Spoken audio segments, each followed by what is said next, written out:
For the last few months, I haven't been exactly following Destiny like I normally would.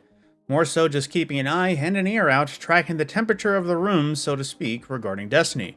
And so far, Rite of the 9 has Bungie looking like the one friend that swears they would change, makes the same mistakes again, apologizes a dozen times, and then messes up in the same way. Speaking of which, did you hear that Marathon was officially delayed? Yeah, not surprised at that either. Now, let me go over the timeline of what's been happening that's got me feeling this sort of way regarding Rite of the 9. It officially began on May 6, 2025, and was supposed to run all the way until Edge of Fate on July 15th, and that's where it ends. The first dungeon on the list was Refreshed Spire of the Watcher. Initial reception was pretty good, and people were ready for the next week to start as they were excited for the next dungeons. As most of the community was expecting the rotation to be 1 week per dungeon. This was quickly squashed as when week 2 began, the community was dumbfounded when the only dungeon available was still Spire of the Watcher. After large community backlash, the Destiny 2 team Twitter account posted the actual schedule of Rite of the 9. Most of the community realized that there was no real schedule posted beforehand and saw it as definitely poor communication on Bungie's part. According to Bungie, the dungeon rotation would be 3 weeks per dungeon, with Spire of the Watcher running from May 6th to May 27th, Goes to the Deep from May 27th to June 17th, Prophecy running from June 17th to July 8th, and a final week, just a single week, where all 3 dungeons would be available from July 8th to the 15th. Now, while there are reasons to spread out releases a little, 3 weeks per is a bit excessive. A dedicated player could get everything done for a dungeon in a few days for sure, and under a week for certain.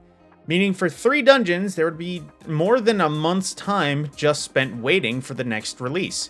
Issues like this, and Bungie is all too familiar, as with Into the Light, an event similar to Rite of the 9, it also received poor feedback from the community when the weapons release schedule was heavily time-gated.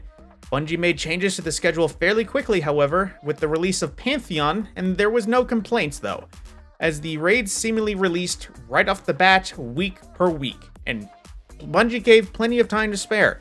So why Bungie made such a lengthy release period this time around? No one can say. Apparently though, Bungie understood all the poor feedback as it resulted in a timeline change the same day the original schedule was made public. Instead of 3 weeks per dungeon, the rotation would be 2 weeks per instead. Goes to the Deep would go live May 20th and Prophecy on June 3rd. A general increase in non-area engrams across the board, plus a change that the second week in every dungeon's time would have boosted drops, allowing even basic red bars to drop something like holofoils. More so, on June 17th, there would be another increase to currency drops in all 3 dungeons, and all 3 would be available to play all at once, each having another week for boosted drops until the final week where a Lootapalooza would begin, all 3 dungeons having boosters. There was a holdup though, as Spire of the Watcher didn't have its boost available right off the bat, but there was intent to get it live during its 2-week time. Tweet came out on the 15th of May announcing the currency boost going live, and another on the 16th that the weapons drops went also live. There was another possible communication misstep as Bungie had to clarify that adept weapons could only be earned from the emissary chests after finding them in the wild. Possibly self-explanatory, but they still had to make it clear. Then on the 21st, an issue arose where if anyone missed out on Spire of the Watcher, then the lift to the Ghost of the Deep chest in the social space wouldn't be active, forsaking a bit of loot.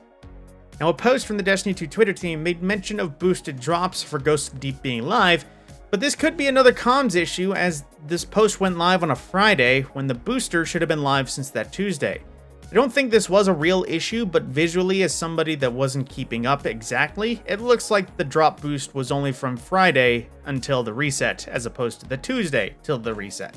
Then on June 3rd, another tweet went live about the Seeker of the Nine Triumph and progress is being reset for people. The same day, the Destiny 2 Twitter posted about the issue being identified, but there was no immediate fix, and there would be more info 2 days later in the weekly This Week in Destiny update. Resulting fix was an autocomplete that went live June 10th, and it would cover the Spire and Ghost part of the Triumph, leaving Prophecy for later. Then checking This Week in Destiny on June of the 12th, Bungie made mention of non-area engrams that would come in the last 2 weeks of the event, and that would release cosmetics spanning the many years of Destiny. You'd only be able to trade in 20 of them, and others you can get from daily sign-ins. As of time of recording on the 17th of June, all 3 of the dungeons are available again, but there's still another 4 weeks to go before something else breaks, or Bungie tries to change something else to try and make up for the mistakes that frankly shouldn't have happened. Now this stems all from watching Astacross's latest video and his thoughts of Bungie and the statement of Bungie in the GDC conference. Their motto has been running through my head, being the first trust, then retention, then revenue. I agree with Cross that Bungie thinks they're in the revenue or maybe even the retention phase, when the good portion of the community is probably back in the trust phase.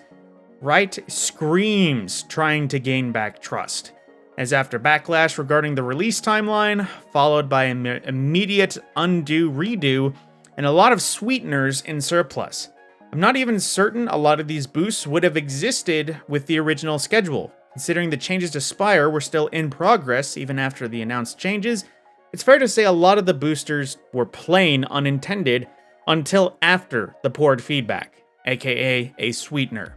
In the end, it's honestly bewildering how Into the Light had one time gate that was promptly changed, that Bungie thought 3 weeks per dungeon was a good idea, especially after Pantheon was 1 week per raid till another step went live. They made the plans previously and didn't follow their own plan.